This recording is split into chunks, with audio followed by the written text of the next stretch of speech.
if you're an agreeable person, and that means you're fundamentally compassionate and caring, you don't like conflict, you like to put other people at ease, you're likely to go along to get along. Now, the problem with being a caring person is that, of that sort, an agreeable person, is that you don't like conflict, you're going to always assume the best of others, and it's going to be difficult for you to say no when you need to say no.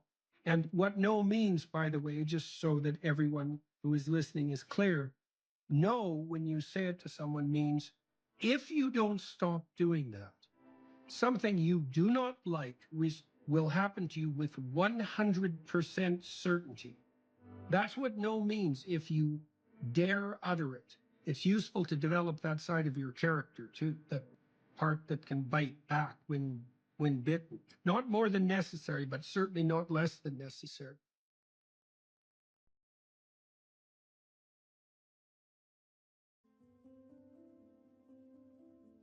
There's an entire literature, psychoanalytic literature, on the dangers of overcompassion, hyperprotectiveness, helicopter parenting, all of that. When you have children, you have to encourage them. You have to encourage them to take risks because they have to grow up and take their place in the world. You can't protect them too much because if you do, you destroy them. That's the motif of Hansel and Gretel, right? Two kids lost in the woods. They find the gingerbread house. That's a little bit too good to be true, right? It's not only shelter when you need it, but it's candy. What lives inside the house that's too good to be true? The witch that devours you, right? That's excess compassion. So you don't want your mother to do everything for you, that's for sure. There's a rule if you're dealing with the elderly in like extended care homes. Don't do anything for your clients that they can do themselves because you undermine their autonomy. And so there's a certain amount of harshness that goes along with that, just as there is if you're a good mother, because you have to separate yourself from your child and allow them to make hurtful mistakes, right? I mean, it's very difficult if you're a compassionate person to stand back far enough to let your children take necessary risks. But one thing I'm not getting, there's a big difference between letting people do something for themselves and saying men should be dangerous. By dangerous, that implies I should be ready to threaten someone, to hurt somebody. No, you should be capable of it. But that doesn't mean you should use it. There's nothing to you otherwise. Like if you're not a formidable force, there's no morality in your self-control. If you're incapable of violence, not being violent isn't a virtue. People who teach martial arts know this full well, right? If you learn a martial art, you learn to be dangerous, but simultaneously you learn to control it. Both of those come together. And the combination of that capacity for danger and the capacity for control is what brings about the virtue. Otherwise, you confuse weakness with moral virtue. I'm harmless, therefore I'm good. It's like, no, that isn't how it works. That isn't how it works at all. If you're harmless, you're just weak. And if you're weak, you're not going to be good. You can't be, because it takes strength to be good.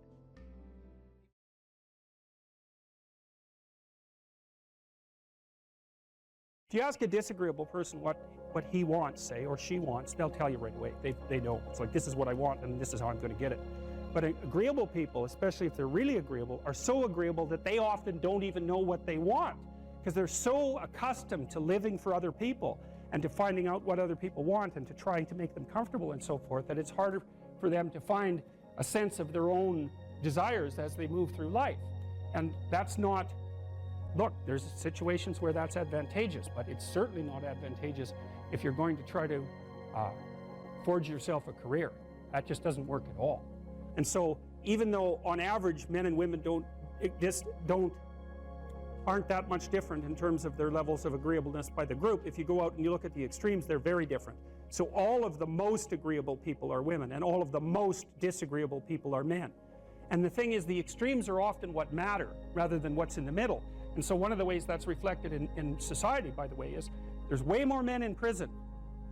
And the best personality predictor of being imprisoned is to be low in agreeableness. It makes you callous. Now you might think, well, what's the opposite of compassion and politeness? And the answer to that is, I think it's best sort of conceptualized as a trading game. So let's say that we're going to play repeated trading games. And if you're very agreeable, then you're going to bargain harder on my behalf than you're going to bargain on your own behalf. Whereas if you're very disagreeable, you're going to do the reverse. You're going to think, I'm in this trading game for me, and you're going to take care of your own interests, where an agreeable person is going to say, no, at best this is, at worst this has to be 50-50, but I'd like to help you every way I can. One of the things you have to be careful of if you're agreeable is not to be exploited, because you'll line up to be exploited. And I think the reason for that is because you're wired to be exploited by infants. And so that just doesn't work so well in that actual world. And one of the things that happens very often in psychotherapy, people come to psychotherapy for multiple reasons, but one of them is they often come because they're too agreeable. And so what they get is so-called assertiveness training, although it's not exactly assertiveness that's being trained. What it is the ability to learn how to negotiate on your own behalf. And one of the things I tell agreeable people, especially if they're conscientious, is say what you think. Tell the truth about what you think. There's going to be things you think that you think are nasty and harsh, and they probably are nasty and harsh, but they're also probably true. And you need to bring those up to the forefront and deliver the message. And it's not straightforward at all, because agreeable people do not like conflict. Not at all. They smooth the water. And you can see why that is in accordance with the hypothesis that I've been putting forward. You don't want conflict around infants. It's too damn dangerous. You don't want fights to break out. You don't want anything to disturb the relative peace. And if you're also more prone to being hurt physically and perhaps emotionally, you also may be loath to engage in the kind of high-intensity conflict that will solve problems in the short term, because it takes a lot of conflict to solve problems in the short term. And if that can spiral up to where it's dangerous, which it can if it gets uncontrolled, it might be safer in the short term to keep the waters smooth and to not delve into those situations where conflict emerges. The problem with that is it's not a very good medium to long-term strategy, right? Because lots of times there are things you have to talk about because they're not going to go away.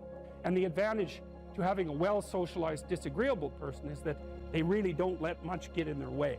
So if you can get a kid who's disagreeable socialized, that person can be quite the creature, because they're very forward-moving in their nature and very difficult to stop.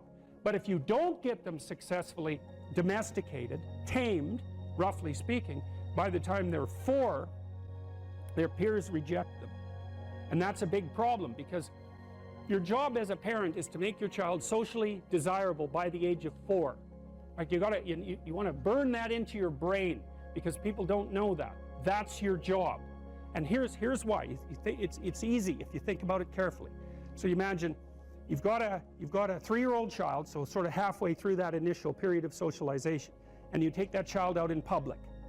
Okay, what do you want for the child? Who cares about you? What do you want for the child? You want the child to be able to interact with other children and adults so that the children are welcoming and smile and want to play with him or her, and so the adults are happy to see the child and treat him or her properly.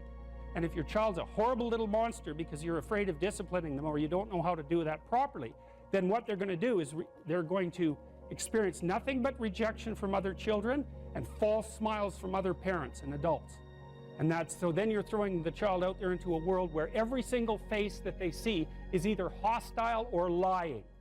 And that's not something that's going to be particularly conducive to the mental health or the well-being of your child.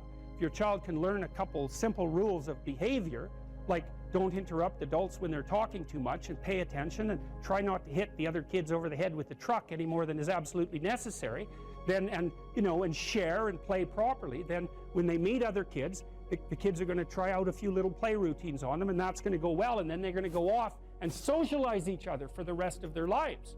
Because that's what happens, is that from 4 years old onwards, the primary socialization with children takes place among other children.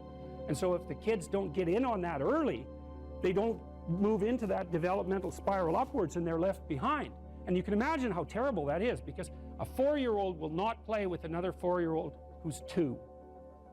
But a 5-year-old certainly will not play with a 5-year-old who's 2, right? Because the gap is just starting to get unbelievably large.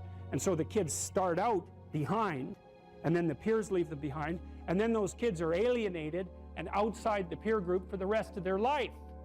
Well, those are the ones that grow up to be long-term antisocial, right? They're already aggressive. It doesn't dip down. Now, what happens to normal boys, roughly speaking? Imagine the aggressive 2-year-old types. They get socialized, so their level of aggression goes down, and then they hit puberty and testosterone kicks in, and bang, levels of aggression go back up. And so that's why males are criminals between the ages roughly of 16 and about 25. So, and it matches the creativity curve, by the way. It's so cool. If you look at the spike of creativity among men, 16 to 25, and it starts to go down, criminality matches that absolutely perfectly. So that's quite cool. So, and so the testosterone levels raise the average level of aggression among men. It's more dominance than aggression, actually, and testosterone is by no means all bad. And then it starts to decrease at about age 25 or 26, which is usually when men stop staying up late at night, stop drinking as much, develop a full-time career, and take on the burdens and responsibilities and opportunities that are associated with a long-term partner and family. And so, well, so that's the development of what I would call predatory aggression, because I also think that the agreeableness distribution is probably something like predatory aggression versus maternal sympathy. It's something like that. So if you look at other mammals that are predators, because we're predators as well as prey animals, if you look at other animals like bears, the male bear has absolutely nothing to do with the raising of the infants. In fact, the female bears will keep the male the hell away because he's likely to kill the infants and maybe even to eat them. So there's no maternality at all in solitary male mammalian predators. It's really useful to investigate the viewpoints of people who have opposing views to yours, because they'll tell you things. Not only will they tell you things you don't know, they'll also tell you how to see the world in ways that you don't see it. And they'll also have skills that you don't have, that you could develop. So for example, if you're an introverted person, it's very useful to watch an extroverted person, because the extroverted person has ways of being in the social world that aren't natural to you, that you can use to improve your toolkit. And if you're disagreeable, one of the best things to do with disagreeable people, especially if that's alienating them from other people, for example, because it can, you know, people treat you like you're a selfish, arrogant son of a, maybe that's because you are. It's like, okay, so what do you do about that? One of the most promising treatments, let's say, for that is get the person to do something for someone else once a day, just as a practice, and learn how to do it. Maybe you can wake the circuit up, you know, if you think that it's lying dormant in you, which is probably right. You know, I think we have a very wide range of propensities within us. Some are switched on, genetic propensities. Some are switched on, but I think that if you put yourself in the right situation or walk yourself through the right exercises, you can switch some of these other things on as well. But it takes work and dedication and discipline. I would say, generally speaking, if you want to adapt yourself properly to life, you should find a niche in the environment that corresponds with your temperament. Right? You shouldn't work at cross purposes to your temperament because it's just too damn difficult. But having done that, then you should work on developing the skills and viewpoints that exist in the space opposite to your personality, because that's where you're fundamentally underdeveloped. And that way I think you can extend out your temperamental capability across a wider range. And to me, that's roughly equivalent as bringing a richer toolkit to each situation. You know, so if you're hyper extroverted, you should probably learn to shut up at parties now and then and listen just to see what's going on, to see if you can manage it, you know. And if you're introverted, well, then you should learn how to speak in public and to learn how to go to parties without hiding in the corner and saying nothing to anyone. You know, and if you're agreeable, then you need to learn how to be disagreeable so people can't push you around. And if you're disagreeable, you need to learn how to be agreeable so that you're not an evil son of a bitch. So, and the same thing applies even in the conscientious domain. It's like if you're too conscientious, you need to learn to relax and let go a little bit. And if you're unconscientious, it's time, like, get out the Google Calendar, man, and start scheduling your day, right? And beat yourself on the back of the head with a stick until you're disciplined enough so that you can actually stick to something for some length of time and not living in absolute squalor, which is something that would characterize someone who's very disorderly, for example, because they don't notice. It doesn't bother them, disorder. It's like, maybe they can see it, but it doesn't have any emotional valence, and so it doesn't have any motivational significance. You know, so the other thing you might want to think about too, if you're choosing a partner, is try not to choose someone who's too distant from you on the temperamental variables, because you're going to have a hard time bridging the gap. You know, it's hard for an introverted person and an extroverted person to coexist. And it's really hard for an orderly person and a disorderly person to coexist, because they will drive each other nuts. Why don't you pick up? Why are you so obsessed by it?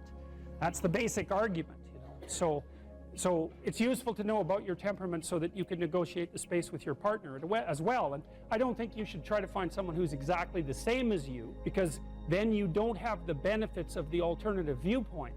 But you got to watch it, because you may hit irreconcilable differences of various sorts. And I've seen that most particularly among couples who are high and low in openness. That's a rough one. And also high and low in conscientiousness. That's another rough one, because they just cannot see how the other person sees the world at all.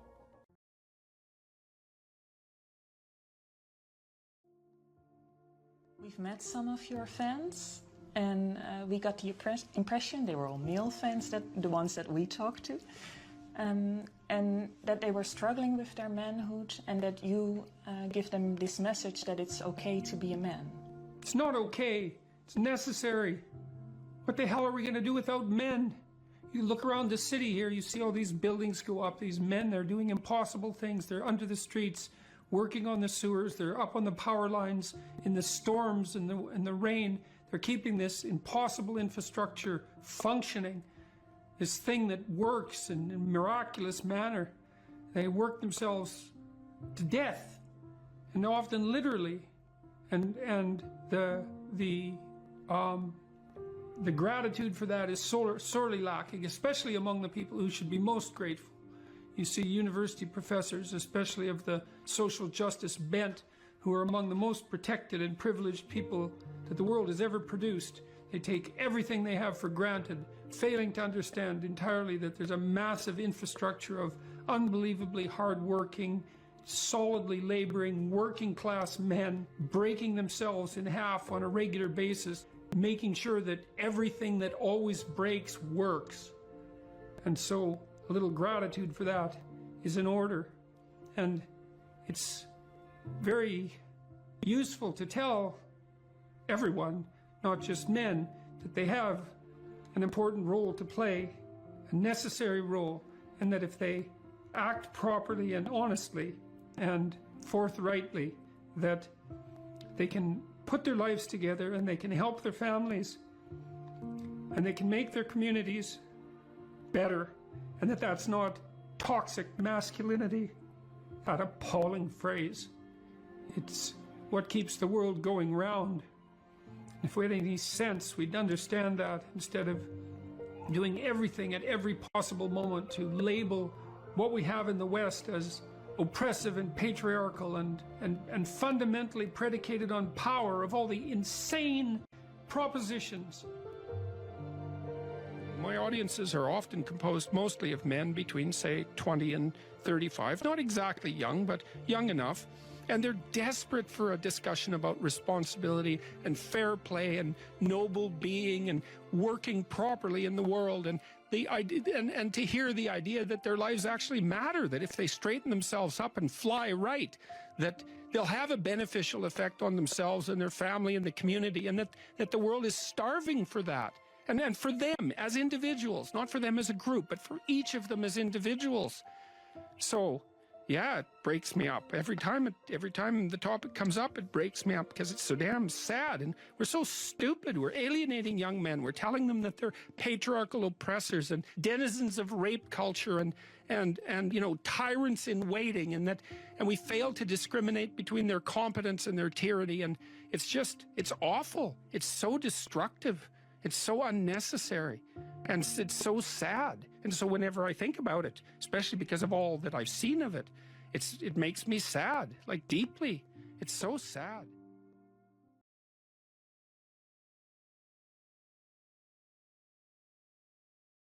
Carl Jung talked about this phenomenon he described as retrogressive restoration of the persona.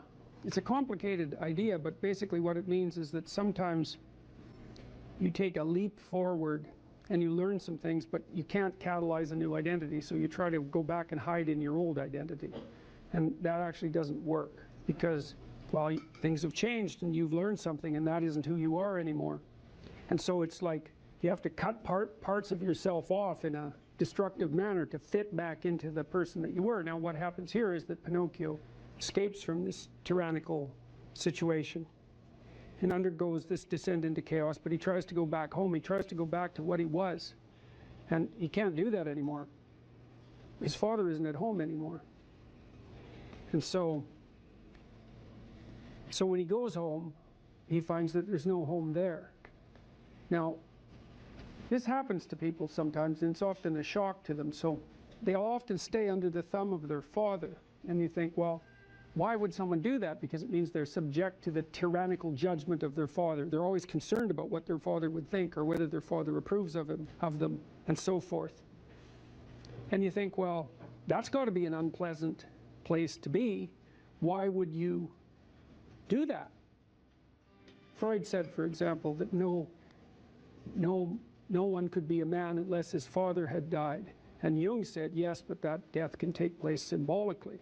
Okay, so there's that part of the idea. And then another part of the idea is, one of the times in your life when you actually realize that you're an individual is when you'll go and ask your parents something and you'll realize they actually don't know any more about what you should do than you do. And that sucks. And that's partly why people are often willing to maintain a tyrant-slave relationship with their father. It's like, on the one hand, you have to be inferior in a relationship like that. You know, you've always got the judge watching you. But on the other hand, there's always someone who knows what to do. There's always someone standing between you and the unknown that you can go ask, what should I do? Well, at some point, you'll realize that the reason you can't ask that anymore is because they actually don't know any more than you do. And then that's a pain. Like that is a symbolic death. And that's also when you establish a more individual relationship with your parents. It's at that point that you could conceivably start taking care of them instead of the reverse. And that's a time that should come. But you have to let that image of perfection go. And that exposes you. Well, that's what happens here. You know, Pinocchio goes home and he wants things to be the way they were, and he wants to stay under the careful care of the benevolent father. But that's no longer possible. He's past that point, and that's why the father has disappeared. And so Geppetto has gone off to look for Pinocchio because he also needs his son, but in any case, the house is abandoned. And so then we see inside the house that everything's covered with cobwebs and everything's gone, and Pinocchio and the cricket sit on the steps and they're very concerned. First of all, they wonder where he went, so they're actually concerned that he's gone, but they also don't know what to do because there's just no going home. And so, you know, that's also the case that once you hit a certain point in your development, well, it's the same thing we already talked about. The answers that you're looking for are not going to be found in your parents' house. It's as simple as that. Now, you could artificially maintain your dependency, but, you know, if you do that for too long, things get pretty ugly.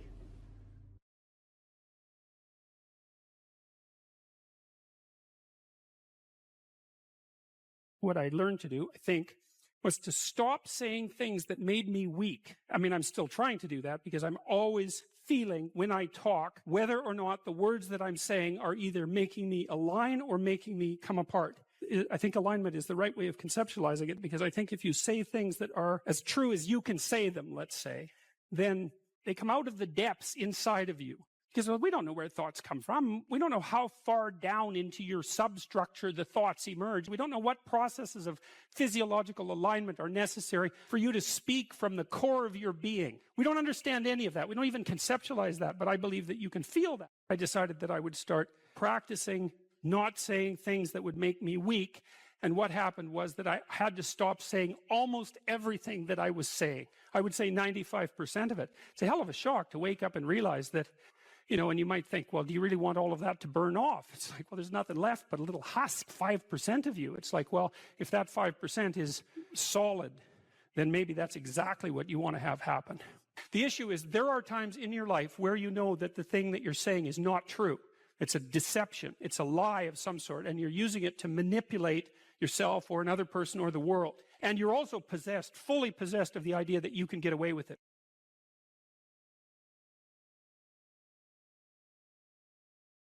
People don't get what they want is because they don't actually figure out what it is. And the probability that you're going to get what would be good for you, let's say, which would even be better than what you want, right? Because, you know, you might be wrong about what you want easily. But maybe you could get what would really be good for you.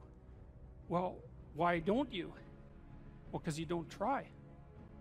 You don't think, okay, here's what I would like if I could have it. And I don't mean in a way that you manipulate the world to force it to deliver you goods for status or something like that. That isn't what I mean. I mean something like, imagine that you were taking care of yourself like you were someone you actually cared for. And then you thought, okay, I'm caring for this person. I would like things to go as well for them as possible. What would their life have to be like in order for that to be the case? Well, people don't do that. They don't sit down and think, all right, you know, let's figure it out. You've got a life. It's hard, obviously. It's like 3 years from now, you can have what you need. You got to be careful about it. You can't have everything. You can have what would be good for you, but you have to figure out what it is, and then you have to aim at it. Well, my experience with people has been is, if they figure out what it is that would be good for them, and then they aim at it, then they get it. And it's strange because they don't it's a strange thing. It's not quite that simple because, you know, you may formulate an idea about what would be good for you, and then you take 10 steps towards that, and you find out that your formulation was a bit off, and so you have to reformulate your goal. You know, so you're kind of going like this as you move towards the goal. But a huge part of the reason that people fail is because they don't ever set up the criteria for success. And so, since success is a very narrow line and very unlikely, the probability that you're going to stumble on it randomly is 0. And so there's a proposition here, and the proposition is, if you actually want something, you can have it. Now the question then would be, well, what do you mean by actually want? And the answer is that you reorient your life in every possible way to make the probability that that will occur as certain as possible. And that's a sacrificial idea, right? It's like, you don't get everything, obviously, but maybe you can have what you need, and maybe all you have to do to get it is ask. But the asking isn't a whim or today's wish. It's like, you have to be deadly serious about it. You have to think, okay, like, I'm taking stock of myself, and if I was going to live properly in the world, and I was going to set myself up such that being would justify itself in my estimation, and I don't mean as a harsh judge, exactly what is it that I would aim at? Sit on your bed one day and ask yourself, what remarkably stupid things am I doing on a regular basis to absolutely screw up my life? And if you actually ask that question, but you have to want to know the answer, right? Because that's actually what asking the question means. It doesn't mean just mouthing the words. It means you have to decide that you want to know. You'll figure that out so fast it'll make your hair curl. If you don't know who you should be, pick something. Pick something. Pick something that would be an accomplishment. Even do it somewhat arbitrarily, because you know, maybe you have too many choices, you don't know what you're interested in. Start somewhere, aim at something, do it. Maybe it's a 6-month certificate at something. Maybe it's an online course. Whatever. Pick something. Work hard at it. See what happens. What'll happen is, well, you'll get more disciplined as a consequence of the work, and so that'll make you a somewhat different person. But also, as you work on it, you'll figure out in more detail why it's for you or why it's not. And then when you make the next decision, you'll be more informed. That's how a self-correcting cybernetic system works, essentially. You establish an aim and you move towards it. As you move towards it, you gather information. That may shift your aim, but you have to move towards the aim. So in essence, even if you don't accomplish what you set out to do, that the lessons along the way, that is the higher lesson at some level. Yes, well, and you, let's say you should try to accomplish it, Mm-hmm. but I say, let's say, well, you get halfway through it and you think, I really know this isn't for me. Then you might say, well, how do you know you're not just copping out? Yeah. And I would say, well, you can set up a check against that by swearing when you start something that you won't switch it except for something more difficult. And then, because, you know, everybody has that tendency to rationalize their procrastination, and that's a good way of protecting yourself against that. It's like, I can quit this, but I have to have a better plan that's more difficult, and I can jump into that. And this is also associated with something like the necessary minimum of respect for tradition. If you pick a goal, it'll be a goal that's a social institution of some sort, virtually, with virtual certainty, because it has to be valuable to other people to be valuable, generally speaking. You want to have You don't want to be so cynical that you stop yourself from pursuing anything because nothing's worthwhile. That's not helpful. And everyone knows that. And you might say, well, I can't get out of that cynicism. And I would say, well, jumping out of the cynicism may be very difficult. Try just doing something local. Just pick something. You know, if you don't have a relationship, make a dating profile. You don't even have to put it online. But at least you have the profile. You're taking a step in that direction.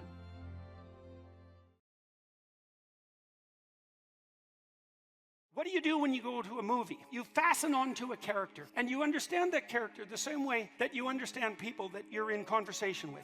Now, you might think that the way that you understand people is by you listen to what they say and you extract out the knowledge that they're delivering to you in terms of facts, and you interpret the facts and you derive your understanding of the person.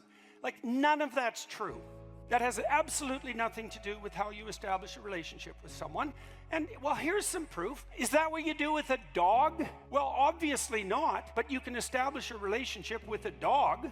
And the relationship you have with a dog, it's not the same as the relationship with a person, but a dog's a pack animal. A dog can become a member of the family. You can understand a dog well enough so the dog likes you, right? And so whatever you're doing with the dog, it isn't discourse about propositions, because most of the dogs you own don't talk.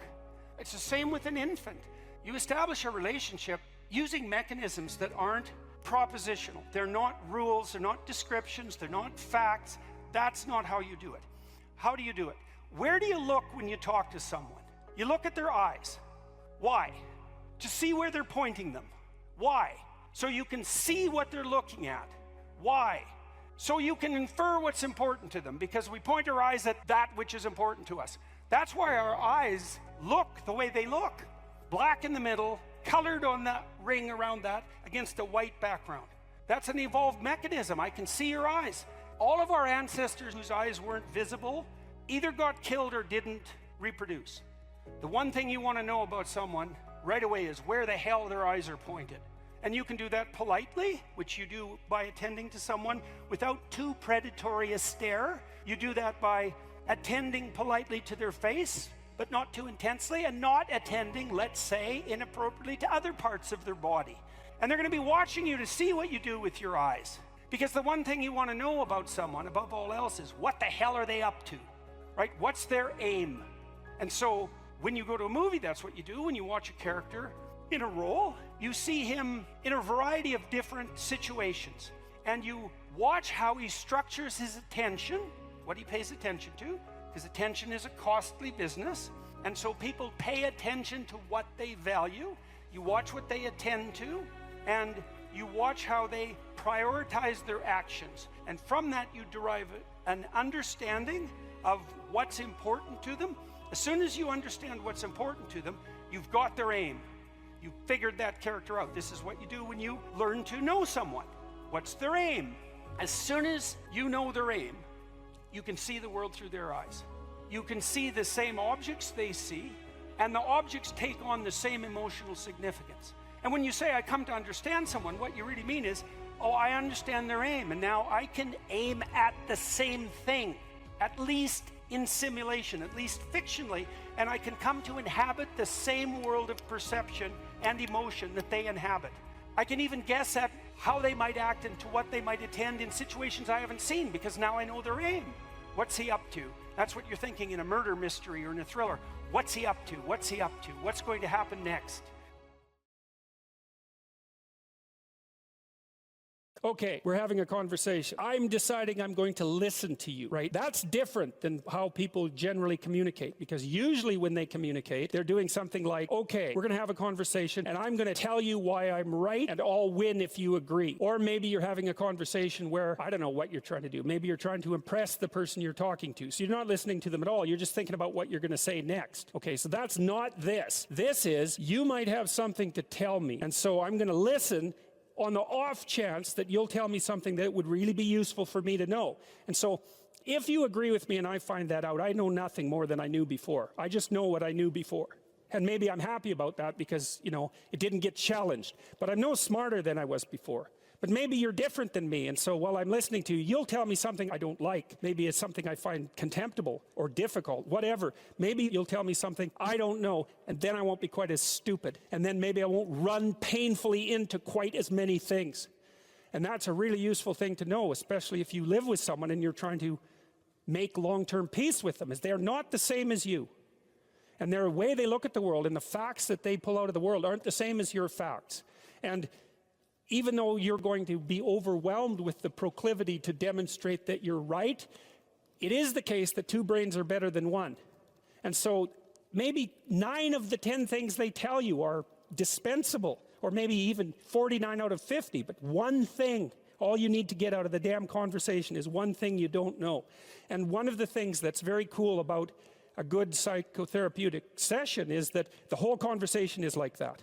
All you're doing is trying to express the truth of the situation as clearly as possible. That's it. And so now Roger's proposition, and I'll tell you why he derived it, was that if you have a conversation like that with someone, it will make both of you better. It'll make both of you psychologically healthier. So there's an implicit presupposition that the exchange of truth is curative. Well, that's a very cool idea. I mean, it's a very deep idea. It's the idea upon which Western civilization, although not only Western civilization, is actually predicated. The idea that truth produces health. But for Rogers, that was the entire purpose of the Psychotherapeutic Alliance. You come to see me because you want to be better. You don't even know what that means necessarily, neither do I. We're going to figure that out together. But you come and you say, look, things are not acceptable to me, and maybe there's something I could do about that. So that's the minimal precondition to engage in therapy. Something's wrong, you're willing to talk about it truthfully, and you want it to be better. Without that, the therapeutic relationship does not get off the ground. And so then you might ask, well, what relationships are therapeutic? And the answer to that would be, if you have a real relationship, it's therapeutic. If it isn't, what you have is not a relationship. God only knows what you have. You're a slave, they're a tyrant, you know, you're both butting heads with one another. It's a primate dominance hierarchy dispute. Oh, I don't know, you're like two cats in a barrel or two people with their hands around each other's throats. But what you have is not a relationship. One of the things I try to do in my therapeutic sessions is, first of all, to listen, to really listen. And then, while I listen, I watch. And while I'm listening, things will happen in my head. You know, maybe I'll get a little image of something, or I'll get a thought or a question will emerge, and then I'll just tell the person what that is. But it's sort of directionless, you know. It's not like I have a goal, except that we're trying to make things better. I'm on the side of the part of the person that wants things to be better, not worse. And so those parts of us have a dialogue, and the consequence of that dialogue is that certain things take place, and then I'll just tell the person what happened. And it isn't that I'm right. That's not the point. The point is that they get to have an hour where someone actually tells them what they think. Here's the impact you're having on me. This is making me angry. This is making me happy. This is really interesting. This reminds me of something that you said an hour ago that I don't quite understand. And the whole point is not for either person to make the proposition or convince the other that their position is correct, but merely to have an exchange of experience about how things are set up. And it's extraordinarily useful for people because it's often difficult for anyone to find anyone to talk to that will actually listen. And so another thing that's really strange about this listening is that if you listen to people, they will tell you the weirdest bloody things so fast you just cannot believe it. So if you're having a conversation with someone and it's dull, it's because you're not listening to them properly, because they're weird. They're like wombats or albatrosses or rhinoceroses or something. Like, they're strange creatures. And so if you were actually communicating with them and they were telling you how weird they really are, it would be anything but boring. And you can ask questions. That's a really good way of listening. But one of Roger's points is, well, you have to be oriented properly in order to listen. And the orientation has to be, look, what I want out of this conversation is that the place we both end up is better than the place we left. That's it. That's what I'm after. And if you're not after that, you got to think, why the hell wouldn't you be after that? What could you possibly be after that would be better than that? You walk away smarter and more well-equipped for the world than you were before you had the conversation, and so does the other person. Well, maybe if you're bitter and resentful and angry and anxious and, you know, generally annoyed at the world, then that isn't what you want. You want the other person to walk away worse, and you too, because you're full of revenge. But, you know, you'll get what you want if you do that. So we know from our research that such empathic understanding with a person, not about him, is such an effective approach that it can bring about major changes in personality. Some of you may be feeling that you listen well to people and that you have never seen such results. The chances are very great that you have not been listening in the manner that I've described. Fortunately, I can suggest a little experiment that you can do to test the quality of your understanding. The next time you get into an argument with your wife or your friend or a small group of friends, stop the discussion for a moment and, for an experiment, institute this rule. Each person can speak up for himself only after he has first restated the ideas and feelings of the previous speaker accurately. What accurately means is they have to agree with your restatement. Now that's an annoying thing to do, because if someone is talking to you and you disagree with them, the first thing you want to do is take their argument, make the stupidest possible thing out of it that you can, that's the straw man, and then demolish it. It's like, so then you can walk away feeling good about it, and you know, you dominated them really nicely. But that isn't what you do. You say, okay, well, I'm going to take what you told me, and maybe I'm even going to make your argument stronger than the one you made. That's useful if you're dealing with someone that you have to live with, because maybe they can't bloody well express themselves very well, but they have something to say. So you make their argument strong. All right, then you see what this would mean. It would mean that before presenting your own point of view, it would be necessary for you to really achieve the other speaker's frame of reference, to understand his thoughts and feelings so well that you could summarize them for him. Sounds simple, doesn't it? But if you'll try it, you'll find that it's the most difficult thing that you've ever done.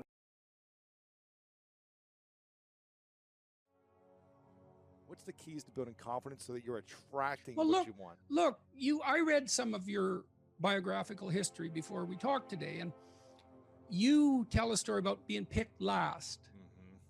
And then you compensated for that. Yes. Now, Alfred Adler, by the way, the psychoanalyst, the associate of Freud, built his whole theory around compensation of that sort. Inferiority complex plus compensation. But it's adaptive, right? Like, you got picked last, it embarrassed the hell out of you. Yep. So what did you do? You decided that is not going to be me Never anymore. again. Right. Never again. Okay, Yes. now you did say, you know, that you adopted a maybe too inflexible model of what it meant to be masculine as a consequence. But when I read that, I thought, yeah, but still, fair enough. It wasn't, the new you that you adopted wasn't optimal in all possible manners, but it was definitely improvement over the previous you. Exactly. I wasn't picked last again, that's for sure. Right, well, exactly. Okay, so the first thing I would say is that if you feel insecure and less and ashamed and all of that, that you have to take stock. And look, I have an exercise online at selfauthoring.com.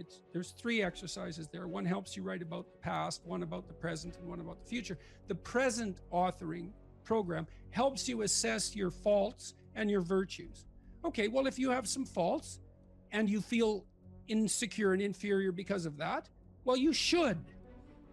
Now, it shouldn't be so much that you're crippled by it and unable to take action. You shouldn't be beating yourself into the ground because you're not everything you could be, because no one is. And if you beat yourself into the ground, then you can't get up and improve. But you have to differentiate. It's like, okay, to what degree am I being hard on myself, counterproductively critical, hearing the voice of my too harsh and angry father in my head, Right. Adopting inappropriate stereotypical representations of masculine competence? How much of my self-criticism is ill-advised? Fair enough. And you want to deal with yourself with a certain amount of care. But then along with that, there's fix your weaknesses. You know, if you're ashamed of being ignorant, you're showing up at a party because, you know, you claim to knowledge that you don't have and someone exposes you. Well, you can be angry at them, and you probably will, but they've actually done you a favor. They pointed out an inadequacy is a pathway that you can travel down, right? A recognized inadequacy is, it's such a gift in some sense, if it's accurate. Because you think, well, what should I do? What should I do with my life? That's a real complicated question. Oh, here's an inadequacy. Excellent, you have a goal now. rectify it. Now, you still have to think strategically and figure out how to rectify it and do it step by step. But Carl Rogers, the psychotherapist, pointed out that the person, for therapy to be successful, the person has to want to change. So they have to have recognized that they have a problem. If someone is mandated by the court to attend therapy, it's very difficult for the therapist to convince them that they have a problem. Once you're convinced you have a problem, it's like, away you go.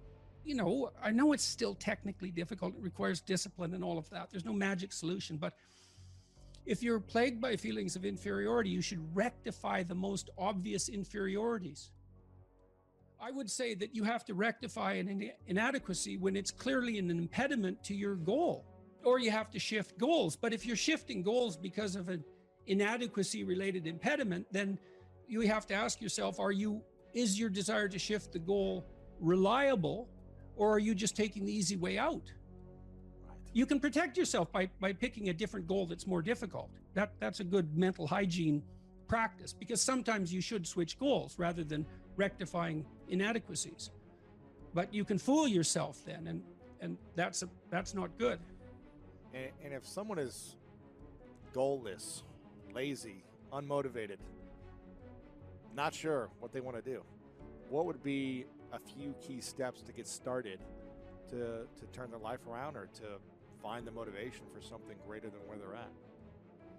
Well, I think a fair bit of that's probably to be found in, you can find it in shame, you can find it in guilt, you can find it in conscience, you can find it in anger, you can find it in interest and engagement and beauty. There's lots of pathways. If you're angry about something in the world, well, you know, that's an indication that that's in some sense your problem, right?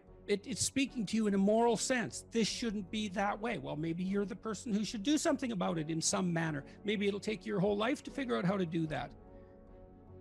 But it's bothering you for a reason. So the negative emotions can be a pathway to transformation. I'm not trying to romanticize them. They can crush you completely and leave you with nothing, right? For sure. And they can go badly astray. But shame, that's a good one. What am I ashamed of? Well, can you fix any of that? I'm going to work on these things that I'm ashamed of. And just see, like, does my life improve enough so that I'm not so bitter about it now, or I'm not so hopeless about it now? And my experience has generally been that works. It works. And then some of it's practical knowledge too. It's like you can get a really long way with very small changes, incremental changes, micro habit changes. So aim low. Don't have big goals or big transformations. Well, you can, but the problem with a big goal is that it's daunting enough so that it might paralyze you, and there's a high probability of failure. And so imagine that you're your own child. Okay, now imagine you love this child and you would like him, we'll say him because it's you and I talking, to succeed. Now you have an ideal for this child. You would like him to grow up to be the best he can be, better than you, the best man he can be. That's what you want for your son, if the good part of you is talking. Yeah. You definitely want him to be better than you are, but you want him to be the best he could be if your vision is unclouded. Okay, but then you offer him a goal. It's like, well, do this. Well, can he do it? Well, if he can do it without a second's thought, there's no challenge in it. There's no developmental impetus. It's not in the zone of proximal development. You want a goal that you can do, but that requires some improvement on your part. Because you want to attain the goal, that's satisfying, but then you want to make yourself into the thing that can attain goals. That and so you want to push yourself. Yeah. You want to push yourself a bit far. Yeah. Yes. And there's an ample psychological literature that suggests that that's where maximal motivation is to be found. Interesting. So you're pursuing a goal, but you're also pursuing the goal of transforming yourself at the same time. You're doing both of those at the same time. do you need to know that you're transforming yourself in order to attain the goal? Or do most people just think, I got to take these steps to make it happen, but they don't realize they're becoming better human beings? It depends on what you mean by realize. They have the sense of satisfaction and confidence that would indicate that, although they might not be able to make what that means explicit. But I would say it would be better to make it explicit. It adds one other dimension of possible motivation. I still believe that, genuine accomplishment, but it's ethical, it's always ethical accomplishment. I believe that to be the case. Genuine ethical accomplishment is the best source of security, but it's not unerring. When you mean ethical accomplishment, do you mean doing something good right? Whether people know about it or not, just good and right for yourself? Is that what I'm hearing you say? Or does someone else need to acknowledge that this was good and right? I think if you've done it for yourself, that's good. But if you do it and other people are in on it and along for the ride, that's also good. And sometimes that's better to bring people along. If it's just a matter of them acknowledging it, well, there's value in that too. I mean, people say, well, you shouldn't care what people think of you. It's like, well, yeah, of course you should. Psychopaths don't care what people think of them. Now, you shouldn't care so much what people think about you that you're willing to lie to maintain whatever it is that you think they value. Like, there are places beyond which that becomes counterproductive, clearly.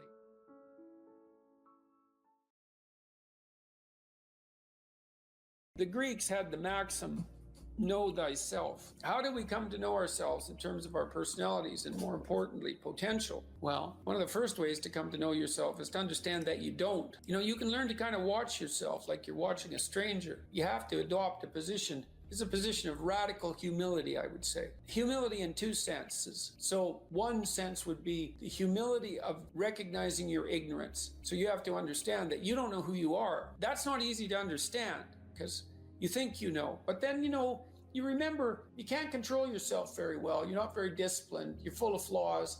Maybe you don't know yourself as well as you think, but it's hard to get low enough to understand how deeply it is the case that you are ignorant about who you are. Now, there's an upside to that too, which also is that you're also ignorant about who you could be. And so the discovery of that, is some reward for the horror of determining who you actually are.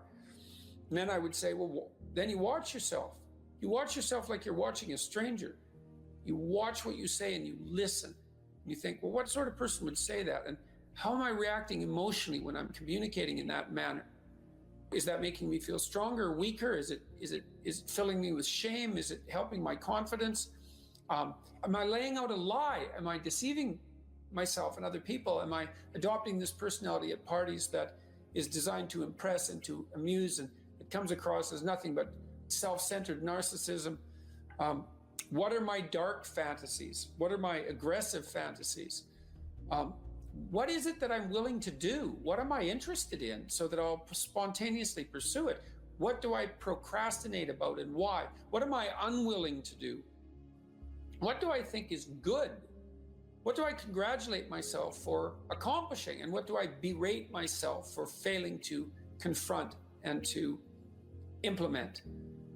Those are all incredibly complicated questions, and you don't know the answers to them. So that's a start. And then in terms of potential, well, you'll discover a little bit more about your potential as you discover who you are, especially the darker parts of yourself, because then you discover your potential for mayhem. There's some real utility in that. It's actually something that strengthens you, because the first thing that a realization like that can in fact produce is the ambition to incorporate that dangerousness into a higher order personality. And that can make you implacable. That can make you someone who can say no when you need to say no.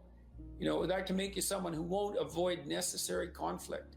And so that's unbelievably useful. And so that's one of the potentials that you might discover. The other thing you do to discover your potential is you challenge yourself. It's like Rule 4 in my book, 12 Rules for Life, is compare yourself to who you were yesterday and not to who someone else is today. And that's kind of a good way to start this. It's like, well, take a bit of a look at yourself and think about what's not so good that you could improve, that you should improve by your own standards, and that you would improve, and set yourself a little goal.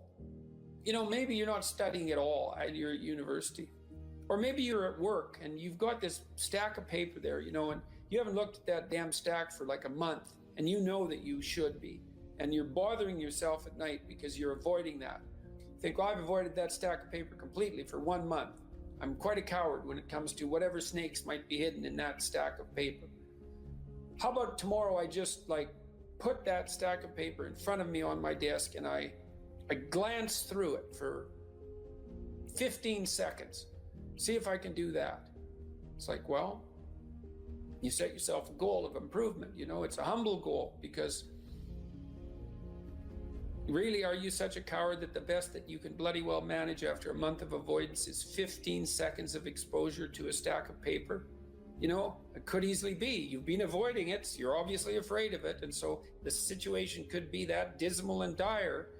And you might think, well, geez, it's no balm to my ego. It's not fostering the strength of my ego to recognize in myself someone who could only withstand 15 seconds of exposure to that thing I'm afraid of. And so that's a form of humility too. It's like, there's things you could do to improve, and you know what they are. And there's small steps that you could take, that you might take, that would put you in that direction. And then the question is, are you big enough to take those small steps? Are you capable of grappling with the fact that you're fundamentally flawed to the point where you have to break things down into almost childlike steps in order to manage them? And the answer to that is, yeah, you are. And that's the lot of, I don't know if it's the lot of everyone. Most people have things they avoid, and they're afraid of. So I would say to some degree, it's the lot of everyone.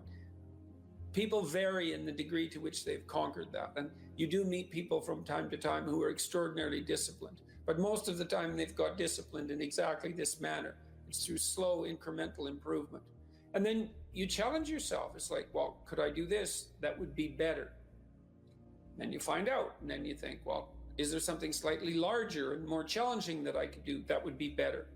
And you try it and you find out. And as you try it and you find out, generally you get better at it, and you can take on larger and larger challenges. You take responsibility for yourself. That's part of standing up straight with your shoulders back. It's like, take on the world, man, but only at the level that you can manage.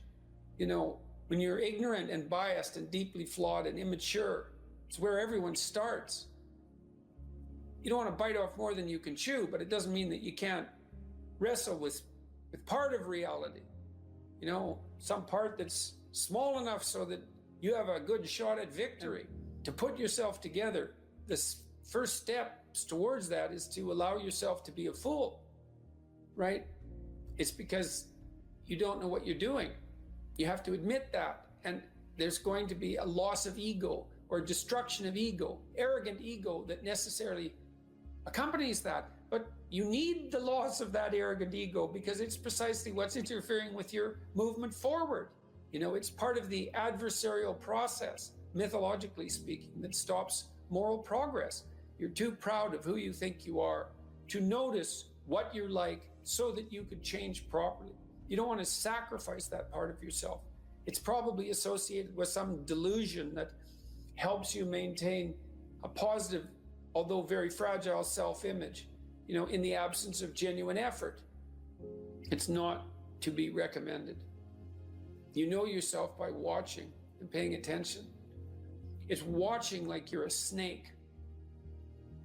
A snake watches like cold-bloodedly, with no emotional reaction, just to see what's there.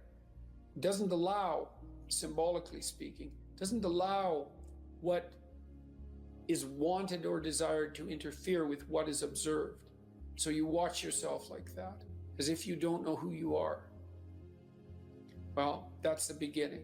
And then you challenge yourself continually to see how far past yesterday you can push today and tomorrow, and to continually experiment with expanding the domains not only of your competence but of your ability to increase that competence. And the upper limit to that is proportional to the moral effort that you put into it. The more that's guided by the highest of all possible visions, right? The alliance with the highest of all possible conceivable good. And the more it's accompanied by truth in speech and action, the more you will develop your potential. And you also, I suppose, have to be willing to undertake that as an adventure, because it's a hell of a thing to bear that kind of responsibility. It takes a person out of the ordinary. It takes them out of themselves. And there's an alienation and an isolation that goes along with that, and a great sorrow, all of that together. But there's deep meaning to be had in it, and there isn't anything better that you can do. So that's the answer to that question.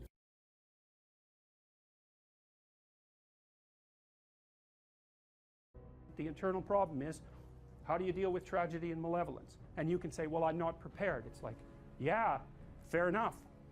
Unsurprising, especially if you were overprotected as a child. It's not a good idea to overprotect your kids, because the snakes are going to come into the garden no matter what you do. And so then you, instead of trying to keep the damn snakes away, what you do is you arm your child with something that can help them chop them into pieces and make the world out of them. So that the trick for human thriving in the face of suffering and malevolence is strength, not protection. It's a completely different idea. We also know this clinically. We know, for example, that if you treat people with exposure therapy for agoraphobia, which is, roughly speaking, the fear of chaos, I would say, the fear of everything, you don't make them less afraid. You make them braver. It's not the same thing. Because with an agoraphobic, see, what happens to them is the fall. They never conceptualize death and suffering. They're naive, right? It never enters the theater of their imagination, and it's because they're protected from it. But then something happens. This often happens to women in their 40s, because they're the people most likely to develop agoraphobia. Something happens. They've been protected from chaos by authority their entire life. So maybe they had an overprotective father, and then they went to an overprotective boyfriend, and then they went to an overprotective husband. And maybe they were willing to be subjugated to all three of those because of the protection, right? So that's the bargain. They stay weak and dependent, and maybe they have to, because that's the only way they can appeal to the person who's hyperprotective. But the price they pay for that is that they're not sufficiently competent. And then something happens in their life, often in their 40s. They develop heart palpitations, maybe as a consequence of menopause. Their heart starts to beat erratically, and they think, oh no, death. It's like, well, who are you going to talk to about that? Right? There's no protection from authority for that. Or maybe their friend gets divorced, or maybe their sister dies, or something like that. It brings up the specter of mortality, and maybe the specter of malevolence and mortality, and it brings it up in a way that authority, recourse to authority, cannot solve. And so then they have panic attacks. What happens? They go out, they get afraid, they feel their heart beating, then they get afraid of their heart beating because they think, oh no, I'm going to die, and they think, oh no, I'm going to die, and I'm going to make a fool of myself while I'm doing it and attract a lot of attention. So the two big fears come up: mortality and social judgment. And then they have a panic attack. It's like fight or flight's gone out of control. Very, very unpleasant. Then they start to avoid the places they've had a panic attack. Then they end up not being able to go anywhere. So then Tiamat has come back, right? A huge monster, a little victim. And so what do you do with them? Well, there's no saying, no, there's no Tiamat. That's done, right? Their naivety is over. They've had a direct contact with the threat of mortality and social judgment. They've met the terrible mother, and they've met the terrible father. And there's no going back. There's no saying, oh, the world is safe. It's not safe. Not at all. It's not safe. The fact that you think it's safe means that you were living in an unconscious bubble that was sort of provided to you by your culture. It's a gift. And now that's been shattered. And so now what do you do? Well, the answer is you retreat until you're in your house and there's nowhere you can go. You're the ultimate frozen rabbit, right? And your life is hell because you can't function. The alternative is, let's take apart the things you're afraid of. Let's expose you to them, carefully and programmatically. And then you'll learn that you're actually tougher than you think. You never knew that. and maybe you didn't want to take on the responsibility because, you know, people play a role in their own demise, so to speak. When you had opportunity to go out and explore or withdraw because you were afraid, you chose to withdraw because you were afraid. So it's not only that you were overprotected often, it's that you were willing to take advantage of the fact that you were overprotected and run back there whenever you had the opportunity. You know, so maybe you're a kid in the playground, right, and you're having some trouble with other kids, and you know in the back of your mind, I should deal with this myself, but you go and tell your mom and get her to intervene. And you know that that's not right. You know that you're breaking the social contract, but it's easier, and so that's what you do. You run off to an authority figure and hide behind the Great Father, roughly speaking. Well, the problem with that is you don't learn how to do it yourself. So then you have to relearn it painfully when you're 40. So then you take people out, you say, well, what are you afraid of? Rank it from 1 to 10. So 10 is, we'll make a list of 10 things you're afraid of. The thing you're least afraid of we'll call number 10. So we'll start with that. Okay, well, I'm afraid of elevators. Okay, well, let's look at a picture of an elevator. Let's have you imagine being in an elevator. Let's go out to an elevator and let you watch the terrible jaws of death open, because that's how you're responding to it symbolically, right? And you're going to do that at the closest proximity you can manage. You find out, you go do that, it works. You're nervous as hell, especially from an anticipatory perspective. Shaking. You go out, you stop, you watch it happen, and you actually calm down. You do that 10 times and it no longer bothers you. Well, what you've learned that you didn't die, but more importantly than that, you've learned that you could withstand the threat of death. That's what you've learned. And then you move a little closer, and then you move a little closer, and then you move a little closer, and finally you're back in what's no longer the elevator from a symbolic perspective. It's a tomb, right? It's a place of enclosure and isolation. And you learn, turns out I can withstand that. And then you're much more together, much more confident. And that's often one of the things that often happens in situations like that. I've seen this multiple times, is that if you run someone through an exposure training process like that and toughen them up, they'll often start standing up to people around them in a way they never did before, because they wouldn't stand up for themselves before because they weren't willing to undermine the protection. See, if you're protecting me, I can't bother you because I can't afford to forsake your protection. So if I'm going to play that game, I'm going to hide behind you, then I can't challenge you. So that's no good, because that's sometimes why people, you see this with guys very frequently, they're still deathly afraid of their father's judgment when they're in their 30s or 40s. It's like, well, why? No, because they still want to believe that there's someone out there that knows. And so they're willing to accept the subjugation because it doesn't force them to challenge the idea that there's someone out there that knows. Because that's the advantage of having your father as a judge, right? Because he knows. Well, what if he doesn't? What if no one knows any better than you? Well, that's a rough thing. You don't, until you realize that, you're not an adult, right? That's really technically the point of realization of adulthood, is that no one actually knows what you should do more than you do. I mean, it's a horrible realization, because what the hell do you know? It's a terrible realization, and people will often pick slavery, permanent slavery, to the spirit of the Great Father, let's say, over that realization, and it's completely understandable. But the problem with it is that there's more to you than you think, and so if you continue to hide behind that figure, then you never have a chance to understand that there's more to you than you think, far more to you than you think. Maybe there's enough to you so that you can actually withstand the threat of mortality without collapsing. Maybe even withstand the threat of malevolence without collapsing. Who knows? It's certainly possible. And it's not an abstract question. It's exactly the sort of question that you address in the psychotherapeutic process. It's always the question that you address. And the answer is often in the affirmative, because people can get unbelievably tough. And you know that because people work in emergency wards in hospitals, right? Or they work in palliative care wards, or they work as mortuary assistants. I mean, these people have bloody rough jobs, you know, or they're on the front line of police investigation into, you know, heinous child abuse crimes, and so they're confronting malevolence on a regular basis. And, you know, those are very stressful jobs. But people do them, and some people do them without even being damaged by them, although that's a harder thing, because you can see horrible things, you know, things you'll never forget.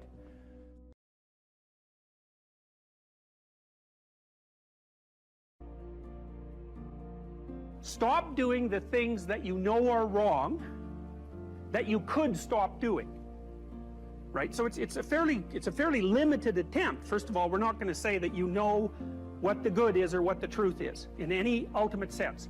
But we will presume that there are things that you're doing that for one reason or another you know are not in your best interests. There's something about them that you just know you should stop. They're kind of self-evident to you. Other things you're going to be doubtful about. You're not going to know which way is up and which way is down. But there are things that you're doing that you know you shouldn't do. Now, some of those you won't stop doing for whatever reason. You don't have the discipline, or maybe there's a secondary payoff, or you don't believe it's necessary, or it's too much of a sacrifice, or you're angry or resentful or afraid. Who knows? So forget about those for now. But there's another subset that you could stop doing. It might be a little thing. Well, that's fine. Stop doing it and see what happens. And what'll happen is your vision will clear a little bit. And then something else will pop up in your field of apprehension that you will also know you should stop doing, and that you could stop doing, because you've strengthened yourself a bit by stopping doing the particular stupid thing that you were doing before. That just puts you together a little bit more.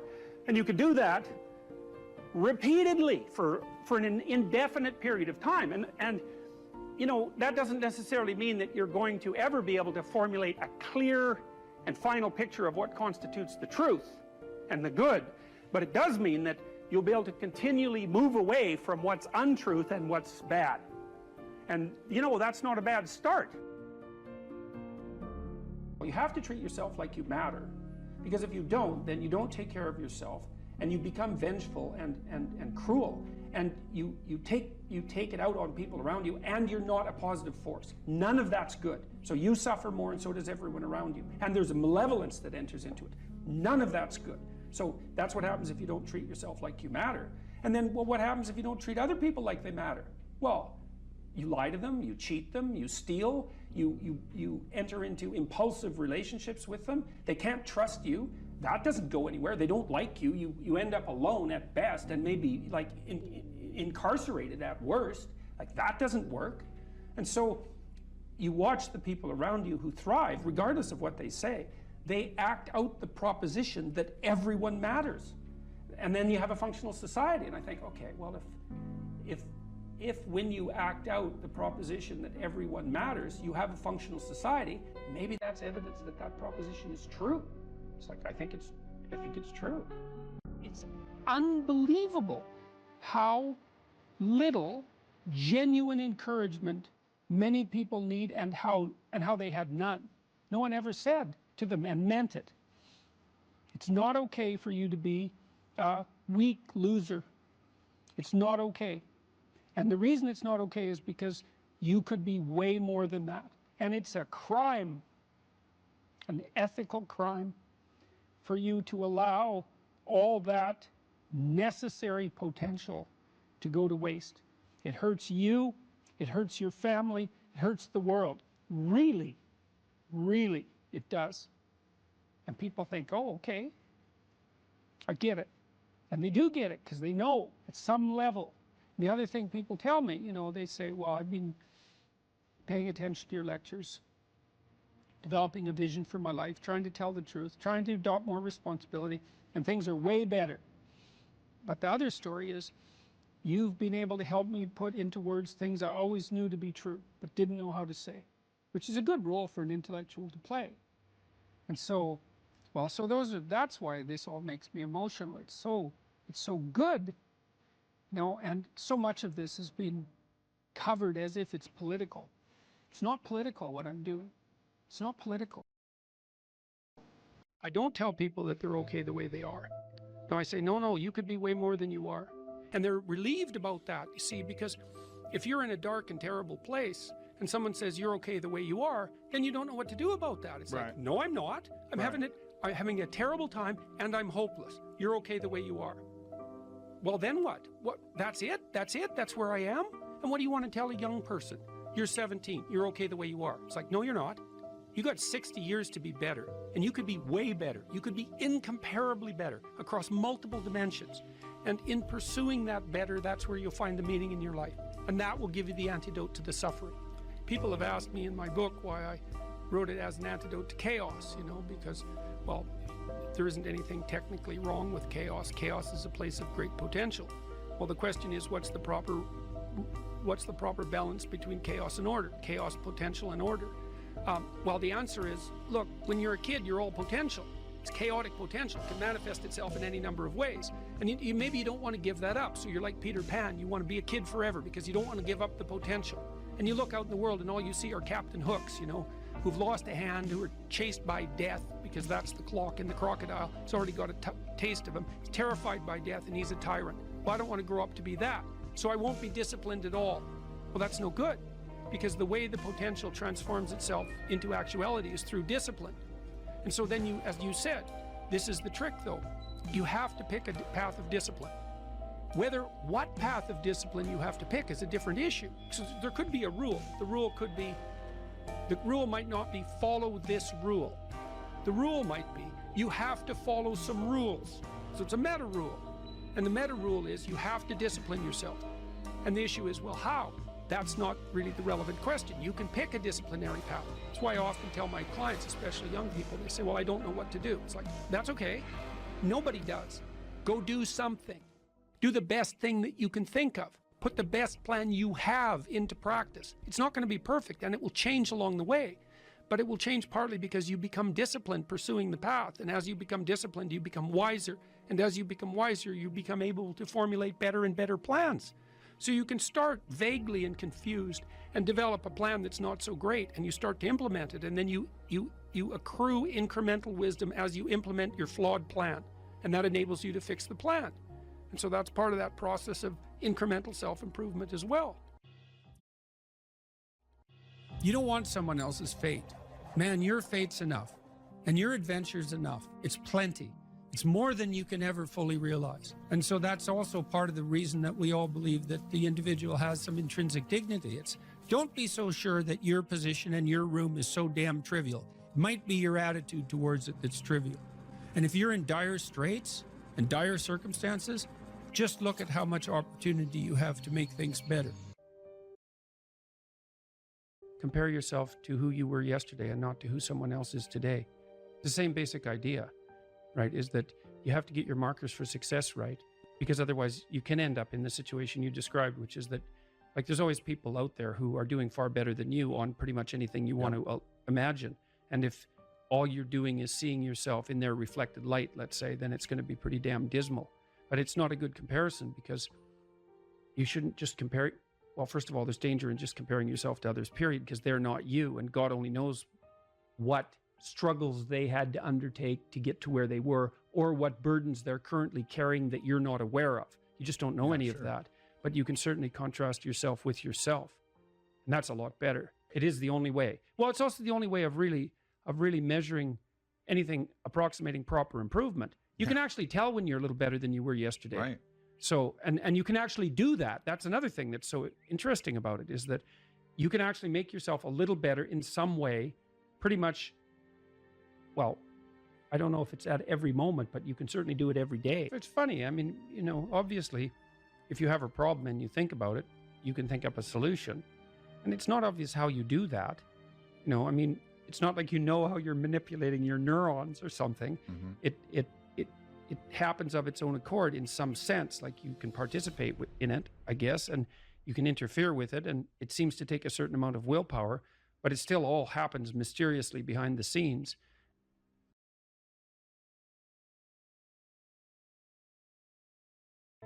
Here's some items, so you guys can do a quick big five on yourselves, and I'll tell you the upside and downside of it. So if you're orderly, you follow a schedule.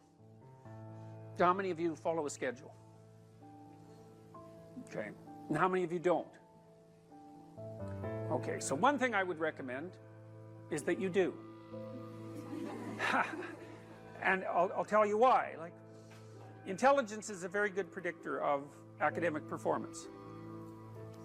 And there's not a lot you can do about your intelligence. I mean, you can squander it, but it's very difficult to improve it. Conscientiousness, well, it's a trait too, so it's hard to work on, but we know that conscientious people get better grades, and it's reliable, and it's a powerful effect. And so if your time use is organized, then the probability that you're going to be successful is very high. So one of the things you might think about is make friends with a calendar. like Google Calendar or something like that. And I can tell you some tricks about that, because really it is important. Like, and I'm not kidding around about this. If you're low in conscientiousness, it's really going to trip you up as you walk through life. There's not very many advantages to it that I've been able to see, and I'm not assuming that just because you don't follow a schedule you're low in conscientiousness, but it is one of the items that mark it. The only advantage I've seen so far to being unconscientious is that if you become unemployed, it doesn't bother you as much.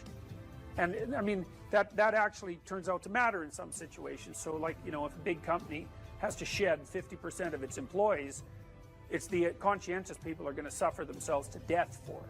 And the unconscientious people, they're not going to care anyways, because they weren't working anyway. So it doesn't matter if they have a job or not. So here's one way of thinking about making use of a schedule. Often people are afraid of schedules because they think of them as a trap. You know, you make a schedule and it's like this little prison that you have to live inside, and you know, and all you're doing in your schedule is putting down things you have to do or should do, and so, you know, there's not a lot of fun in that. And so not only is it a trap or a prison, but it's kind of an unpleasant one.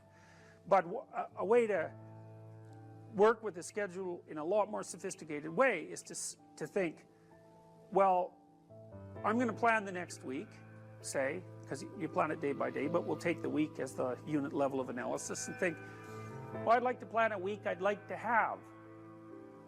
And then your schedule all of a sudden becomes a tool for increasing the quality of your life. And that's a whole different issue, you know, because you might think, what's the emotion that you suffer, assuming you suffer one of these emotions, if you have an essay that's due and you're not doing it? Like, would you regard that as a pleasant emotion or unpleasant emotion? Okay, so do you think you can characterize the unpleasantness? Like, what kind of emotion is it? It's guilt. Okay, anything else? Frustration? Yeah, so you're sort of frustrated with yourself. Yeah, you need a slap, right? You think, I need a slap. And so, okay, so guilt, anything else? Anxiety? Restlessness? So that's kind of an agitation. Yeah, it's because your body knows you should be doing something, but it, you know, you're not pointing it in the right direction, so it's shame? Is that reasonable? So, okay, so the reason I was asking you about that is because, you know, most of the negative emotions are associated with neuroticism, but some of them seem to be associated with conscientiousness. And the conscientious negative emotions seem to be guilt and shame, fundamentally. And so recent research, and really recent, I only got this paper like a week ago, I think it's about 4 months old, seem to indicate that conscientious people feel less guilt, but they're more guilt prone. So if they don't do something, that makes them guilty, but they organize their time so they are doing the things they're supposed to do, so then they don't feel guilty. So anyways, back to the schedule. So, all right, you think about your week and you think about your day, and you think, well, how would you improve the quality of a given day or a given week? Well, one of the ways of improving it is to not put yourself into the situation where there are things hanging over your head that you have to feel guilty and ashamed about, because that's a very unpleasant way of being. And, you know, if you have an essay that's due in a week and you're procrastinating, then the fact that you have to do that essay can ruin the whole week. And even when you're doing something that's positive, hypothetically, it's kind of that horrible kind of positive that you experience when you know that you should be doing something else. And so that's when you end up watching YouTube videos about like dancing cats or something like that.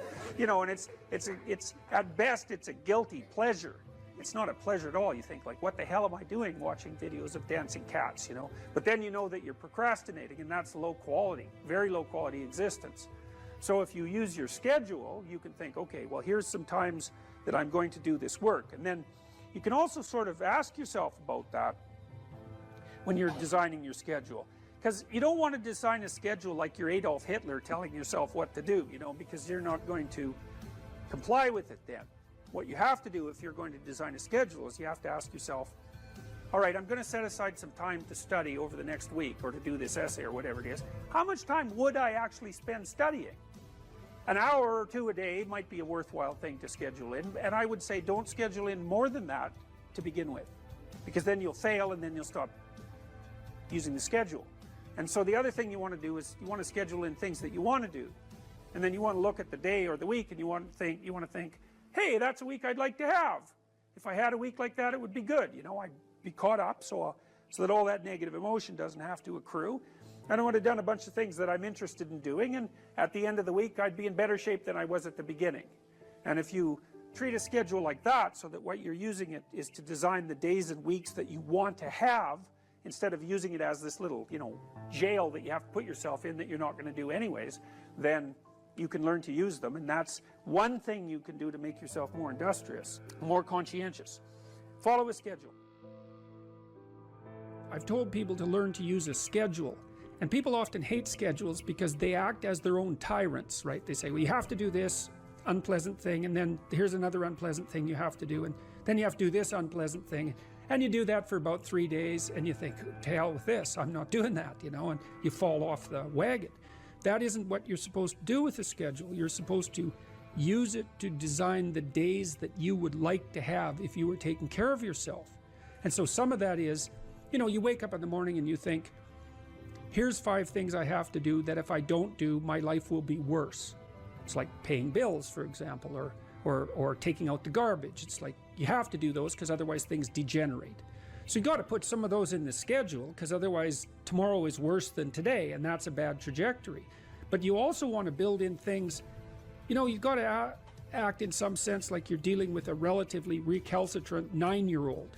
It's like, well, here's some things you have to do, but here's some things that if you do, you could reward yourself with. And if you get the balance there between obligation and reward right, then you'll find that you're motivated to do the things. And that's what you want to do. You want to do that so it's sustainable across days and weeks and months. And so you got to treat yourself like a good boss would treat a valued employee, and not like a tyrant would treat a slave, because the slave will rebel. And people say, well, I don't follow through on my plans. It's like, well, they're probably not very well formulated, and maybe you're doing them because of an external moral obligation or something. They're not really your plans, right? And B, you're acting like a tyrant and a slave, and that's a bad relationship to have with yourself. Treat other people as you would like to be treated. It works both ways. You also treat yourself like you treat other people properly. So that's a necessary thing, and often people don't do that. But the scheduling is really important.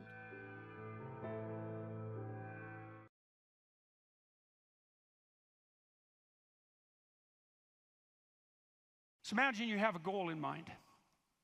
You want to get to work in the morning. I used to ask my students a question like this, is like, what? Maybe they're going to write an essay. Why are you writing the essay? Why are you in class?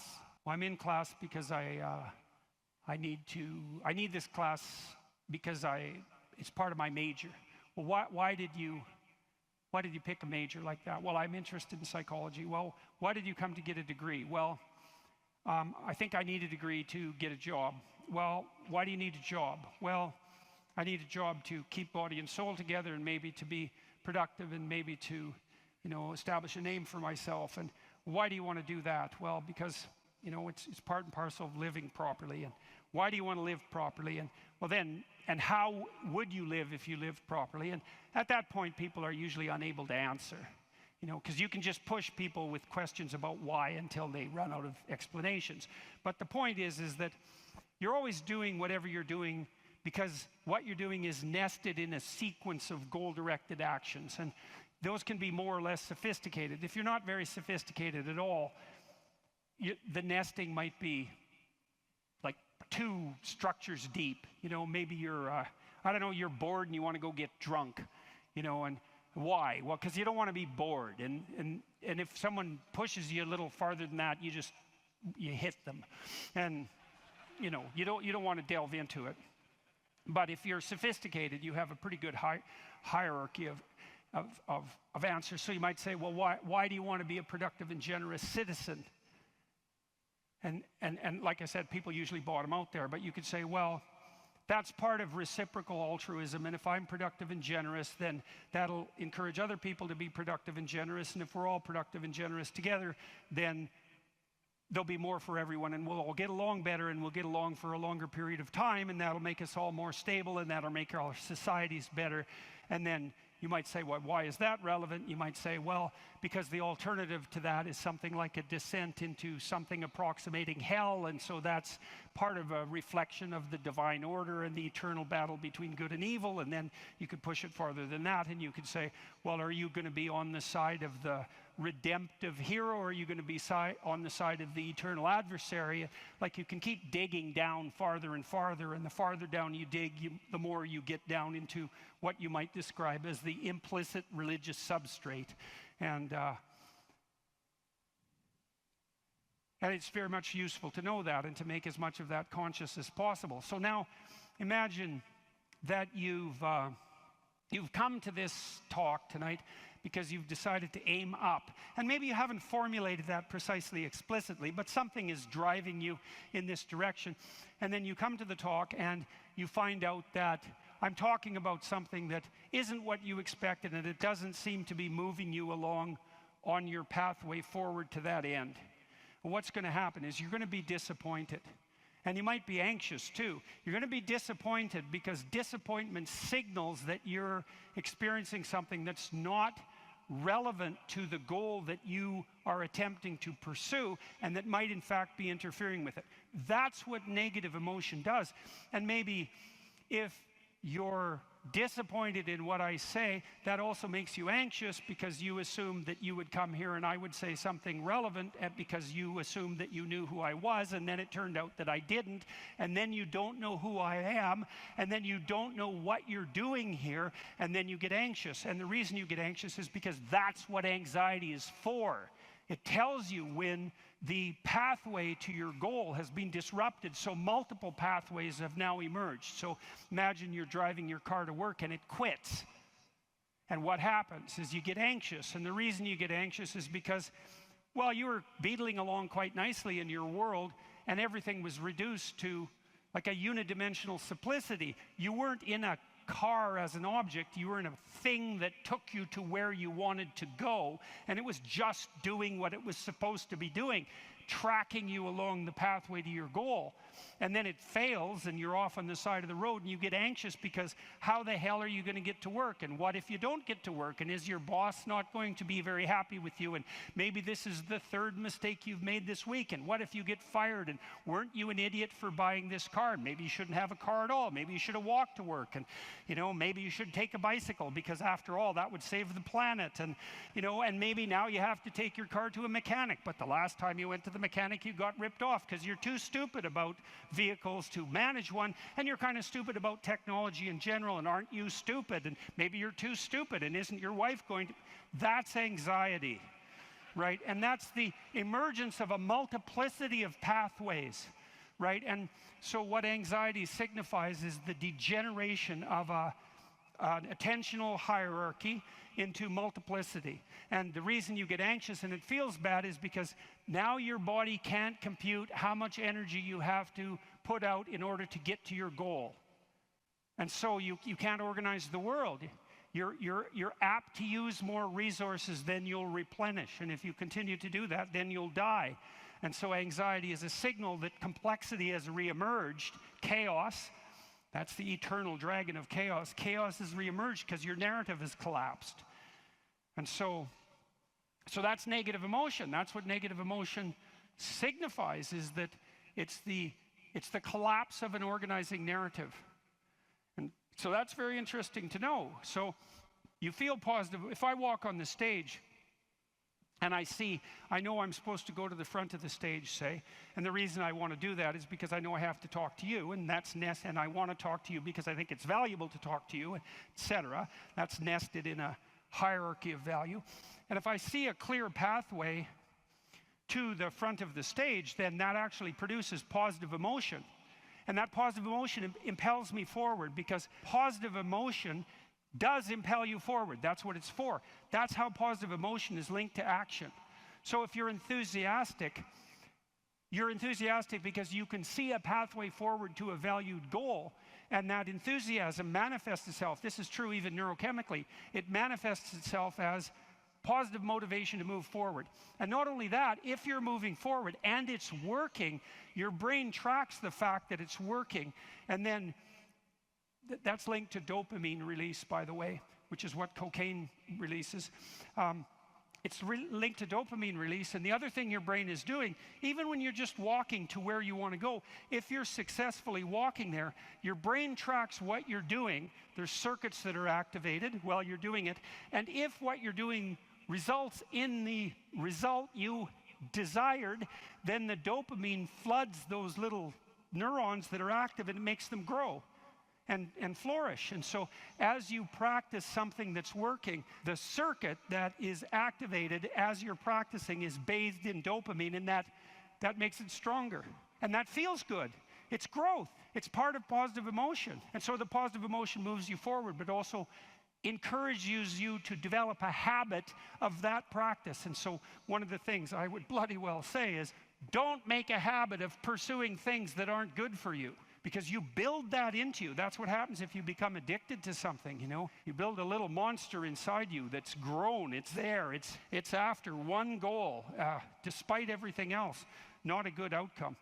So now positive emotion also signals the fact that it's also an energy conservation observation. So as I move forward towards my goal, with each step I take, it's going to take less energy to get to the goal. And so that means that positive emotion signifies, what would you say? It signifies the increasing efficiency of your action as you move towards a goal. So negative emotion signifies the fact that things have got too complex for you to manage, and positive emotion signifies that you're approaching your goal and becoming, and that there's less demand on energy output with every step forward.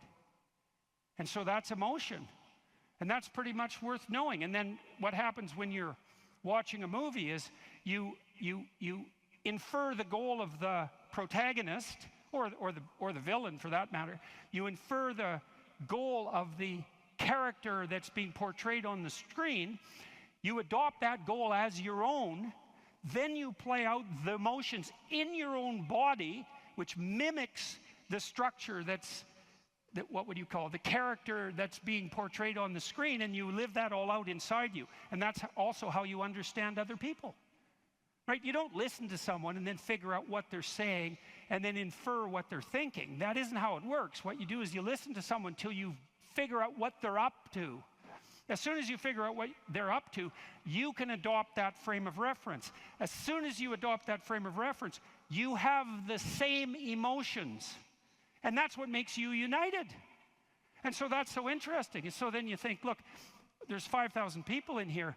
If there were 5,000 chimpanzees, you guys would be tearing each other into shreds, because no one would be able to know what anyone else was up to. But because all of you are here paying attention to the same thing in the same way, you have virtually identical emotional states, and that means instantly your behavior is rendered predictable to one another. And there's no difference between that and peace. They're the same thing. And so what that means is that one of the predicates of a civil, productive, and peaceful society is that everyone inhabits the same narrative. And you might say, well, we don't need the same narrative. It's like, yes, we do, because if we inhabit a different narrative, then we're running emotionally in different directions, and we will not understand each other, and we will run into conflict, and that conflict can become deadly at the drop of a hat. And so it's a precondition for a civil society that everyone is united in the same narrative. And then that begs the question, right? What is the narrative insofar as we're unified? And another question, which is, what should the narrative be? Right? Now, the postmodernists figured out that we looked at the world through a story, but they said their mantra is they became skeptical of meta-narratives, which are uniting narratives. And that's all well and good to be skeptical about meta-narratives, but you run into the problem of internal disunion, because if you don't have a uniting narrative, then you're divided against yourself, and you run into the problem of social disunity, because if we're not looking at the same thing for the same reason, then we can't get along. And those are big problems. Now, the way the postmodernists glided over that immense cataclysmic problem was to offer the proposition that the narrative that unites us is just one of power and oppression. right? And that the fundamental motivation that guides, first of all, even your internal organization, your own internal tyranny, you know, you're oppressing your id or your natural self. And then if you establish a relationship with someone like a marriage, well, that's just a manifestation of patriarchal oppression. And if you organize a business relationship, it's a relationship of mutual exploitation, and so far and so on, all the way up the political hierarchy, all the way back into the past. A more dismal view of human existence couldn't possibly be formulated. And I always think about it as a kind of implicit confession.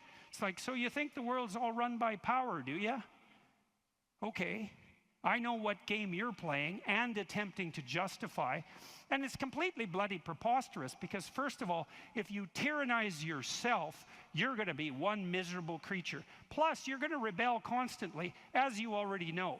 I'm sure all of you have tried at one time or another in your life to force yourself to do something with a whip, so to speak, and what you instantly find is that you're so condemned to be free that you'll even resist your own tyranny, right? Try telling yourself to do something and see if you do it. I'm going to go to the gym. That's New Year's. I'm going to the gym 3 times a week, 2 hours a day. It's like, no, you're not. You're going to last like 3 days. And then you're going to find an excuse. The rebellious part of you is going to find an excuse, then you're not going to do it. And it's a bloody mystery, isn't it? Because you'd think you could tell yourself what to do. Because otherwise, who are you, you know? You're the part that told yourself what to do, but you don't listen, so what the hell's that part? That's you, that's for sure. So you can't even tyrannize yourself with any efficiency. And then if you're married, men, you're married, try tyrannizing your wife. And see how well that works. And like, it might work for 10 minutes, but she's not as big as you, but she's a lot sneakier. And so, and you have to wake up with her tomorrow morning.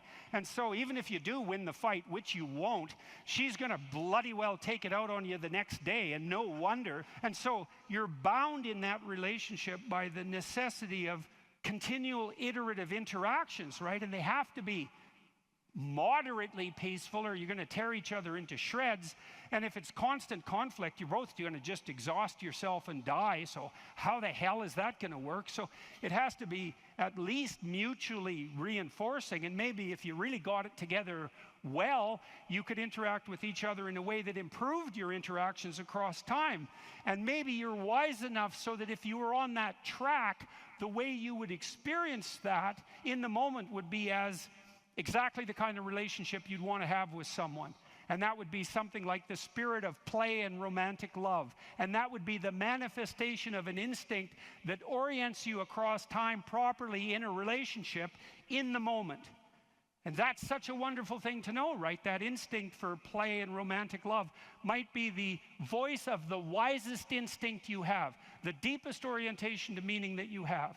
You know, because there's nothing more delightful in a marriage or in a family, if you have children, than to be able to engage in something like voluntary play. And you know, if you could have the world set up the way you would want it to, if you had any sense, wouldn't it be something if mostly what you did was something akin to play? And that's equivalent. Christ in the gospel says, know that unless you become like a little child, you'll never enter the kingdom of heaven. And what does that mean? It means to rediscover that intense immersion in life and that capacity for play that characterized us all as children that we can't maintain because we have to mature, but that we could rediscover as adults if we were sufficiently wise and careful. And so, and then, you know, if you have friends, it's like, well, you tyrannize your friends? Well, then you don't have friends. You're just a bully with henchmen. And as soon as you stumble, they're going to stab you in the back because you surrounded yourself with craven psychopaths. And they're just going to wait for the moment to take you out. That's not a friendship, obviously. And if you're running a business, and those of you who've run businesses who have a clue know this is true, it's like, what happens if you rip off your customers? Well, you can get away with it once or twice, but word gets around in no time flat, and then you're just done and bitter and resentful because your idiot machinations didn't work. But if you engage in fair trade and you're reliable and you deliver what you promised and you're half decently good to your employees and the people that you work for, then they're going to be pleased with you, and they're going to come back and they're going to talk to their friends about how well you did, and you're going to flourish. And none of that's arbitrary. You know, that's all guided by the manifestation of a certain form of attentional priority, right? You go to your customer's house, maybe you're a plumber, and the first thing you do is you listen to their damn problem. And so at least you have enough sense to engage in dialogos, right? You actually want to hear what the problem is, and then you actually want to solve it. And if you do that with some diligence, they're going to be pleased with you because they don't want sewage all over the rug. And so your interests are aligned, and if you offer what you promise, then you're going to evoke positive emotion in them and quell their anxiety, and that's exactly the service that you're offering. And so that means you're acting out the proper story. You're productive and generous and honest, and there's nothing arbitrary about that as a ethos that unites you internally and that also makes it possible for you to exist in a peaceful and productive society. This idea in Jungian psychology called the circumambulation. And Jung had this idea that you had a potential future self, which would be in potential everything that you could be, and that it manifests itself moment to moment in your present life by making you interested in things. And the things that you're interested in are the things that would guide you along the path that would lead you to maximal development. Now, it sounds like a metaphysical idea or a mystical idea even, but it's not. It's not. It's a really profoundly biological idea. The idea is something like, well, you're set up so that you're automatically interested in those things that would fully expand you as a well-adapted creature. Well, like, there's nothing radical about that idea. What else could possibly be the case? Unless there's something fundamentally flawed about you, that is what the situation would be.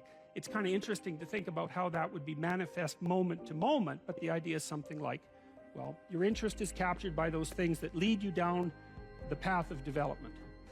Well, that better be the case. Okay, so that's fine. And so there's some utility in pursuing those things that you're interested in. That's the call to adventure, let's say. And the call to adventure takes you all sorts of places. Now, the problem with the call to adventure is, like, what the hell do you know? You might be interested in things that are kind of warped and bent.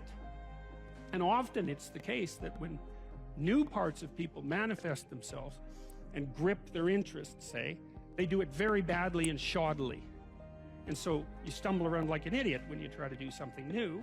That's why the fool is the precursor to the savior from the symbolic perspectives, because you have to be a fool before you can be a master. And if you're not willing to be a fool, then you can't be a master. So you're gonna, it's an error-ridden process. And that's also laid out in the Old Testament stories, because the first thing that happens to all these patriarchal figures when God kicks them out of their father's house when they're like 84 is that they run into all sorts of trouble, and some of it's social and some of it's natural and some of it's a consequence of their own moral inadequacy. So they're fools. But the thing that's so interesting is that despite the fact that they're fools, they're still supposed to go on the adventure, and that they're capable of learning enough as a consequence of moving forward on the adventure so that they straighten themselves out across time. And so it's something like this. So this circumambulation that Jung talked about was this continual, we'll return to this continual circling in some sense of who you could be. You might notice, for example, that there are themes in your life. You know, when you go back across your experiences, you see you kind of have your typical experience that sort of repeats itself. And there might be variation on it, like a musical theme, but it's like you're circling yourself and getting closer to yourself as you move across time. Imagine that something glimmers before you. It's an interest that's dawning, and you decide, well, first of all, you're paralyzed. You think, well, how do I know if I should pursue that? It's probably a stupid idea. And the proper response to that is, you're right, it probably is a stupid idea, because almost all ideas are stupid. And so the probability that as you move forward on your adventure that you're going to get it right the first time is zero. It's just not going to happen. And so then you might think, well, maybe I'll just wait around until I get the right idea, and which people do, right? So they're like 40-year-old, 13-year-olds, which is not a good idea. And so they wait around until it's waiting for Godot, until they finally got it right. But the problem is you're too stupid to know when you've got it right. So waiting around isn't going to help, because even if the perfect opportunity manifested itself to you in your incomplete form, the probability that you would recognize it as the perfect opportunity is zero. You might even think it's the worst possible idea that you've ever heard of anywhere. Highly likely, highly likely. So you have, Nietzsche called that a will to stupidity, which I really liked. So, because he thought of stupidity as being, you know, it's you have to take it into account fundamentally and work with it. And so you can take these tentative steps on your pathway to destiny, and you can assume that you're going to do it badly. And that's really useful, because you don't have to beat yourself up. It's pretty easy to do it badly. But the thing is, it's way better to do it badly than not to do it at all.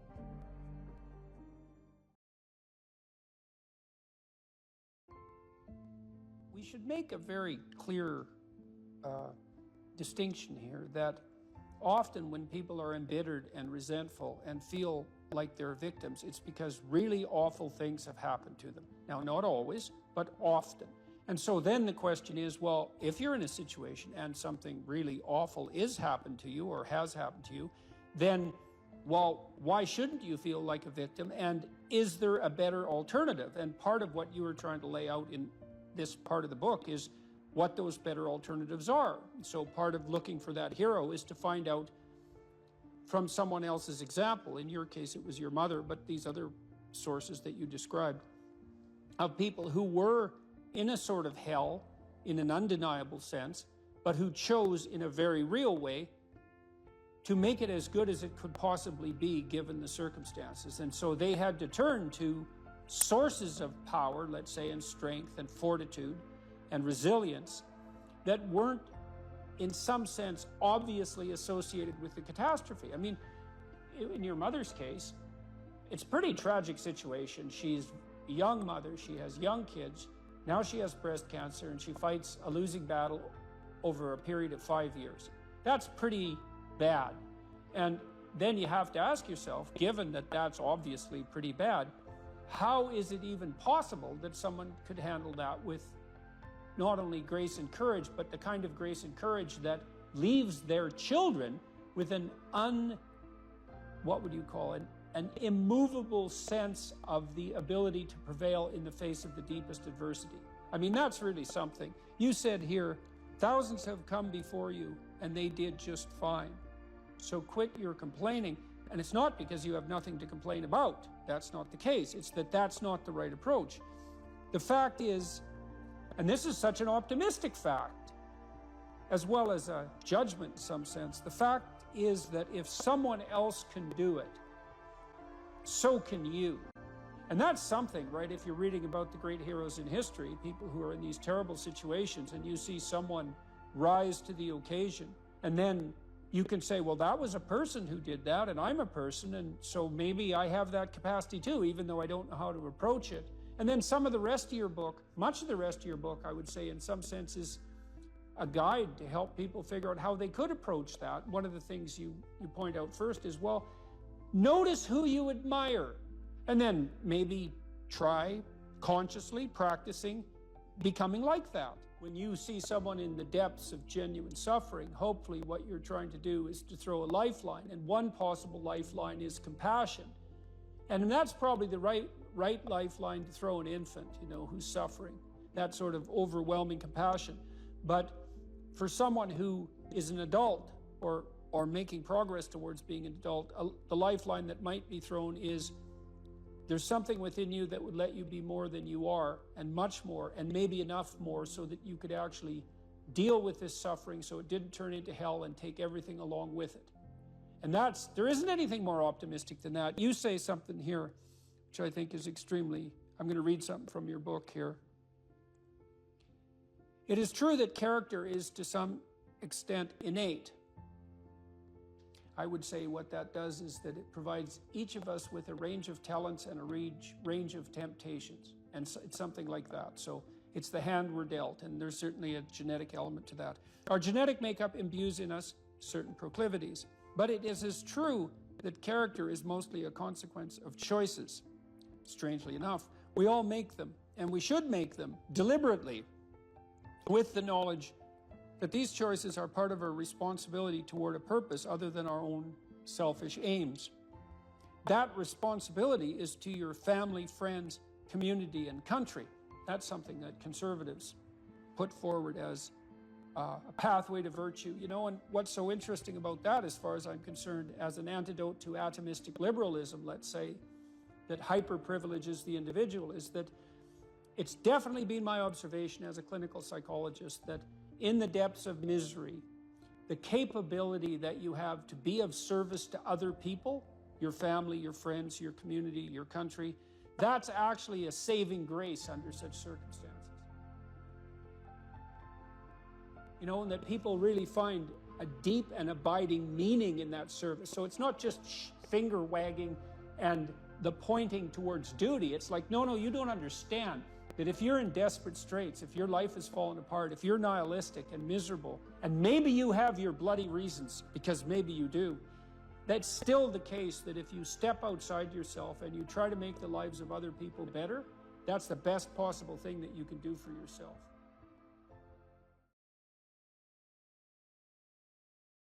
If you're harmless, you're not virtuous. You're just harmless. You're like a rabbit. A rabbit isn't virtuous. It just can't do anything except get eaten. It's not virtuous. If you're a monster and you don't act monstrously, then you're virtuous. But you also have to be a monster. Well, you see this all the time. Harry Potter's like that too. It's like he's flawed, he's hurt, he's got evil in him. He can talk to snakes, man. He breaks rules all the time. All the time. He's not obedient at all. But, you know, he has a good reason for breaking the rules. And if he couldn't break the rules, him and his little clique of rule-breaking, you know, troublemakers, if they didn't break the rules, they wouldn't attain the highest goal. So it's very peculiar, but it's a very, very, very, very common mythological notion. You know, the hero has to be a monster, but a controlled monster. Batman is like that, you know. I mean, it's everywhere. It's the story you always hear.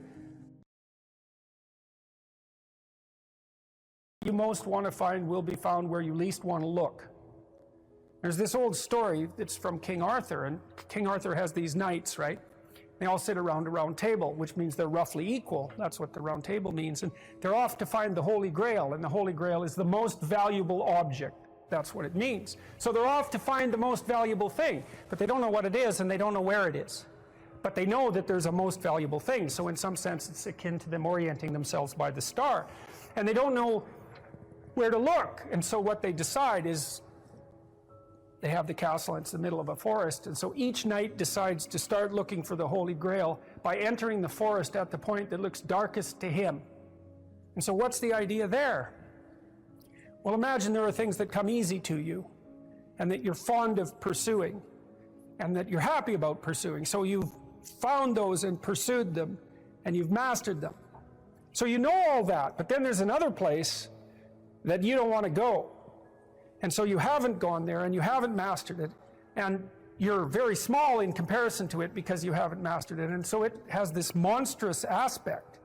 If what you're doing isn't working, it's where you haven't gone that you need to go.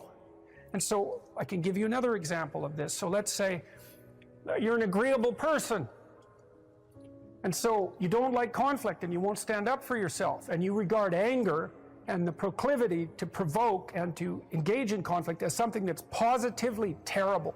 It's not only that you're not good at it, it's actually that it's wrong. So that's where you have to go if you're going to learn how to stand up for yourself. And imagine that you're afraid. Maybe you have something like agoraphobia. And so there's a whole bunch of things that you're afraid of, and you don't want to go there. But if you want to put yourself together, then that's exactly where you have to go. And so it's frequently the case that what you want to find is to be found where you least want to find it. And that idea is echoed in the prominent stories of dragons and gold. It's exactly the same idea. The dragon is this terrible thing. It's this terrible predatory thing that lives forever and is very, very wise. And it lives underground, and it'll kill you. It'll burn you up in a second. But it hoards gold. And so you have to go there into the dragon's lair if you're going to get the gold. And that's a representation of people's paradoxical relationship with reality. It's like you have to go out there and confront it in order to incorporate what it has to offer to you. But the probability that that's going to be intensely dangerous and push you right to the limit, first of all, those are actually the same thing. If it didn't push you to the limit, you wouldn't gain anything valuable from it. So you don't get one without the other. You don't get the gold without the dragon. That's a very strange, very, very strange idea. But it seems to be accurate. So all of that's lurking underneath this, in this imagery of the whale. Now, the whale, you can think of the story of Jonah. What happens with Jonah is that, roughly speaking, he's a prophet, and God tells him that he has to go to this city and straighten it out because it's veered off the path and it's heading towards doom. And Jonah thinks, I'm not going to that city to tell those people anything like that because they're not going to be very happy with me just showing up there and telling them, everything they're doing wrong. And so he hops on a boat and tries to get out of there.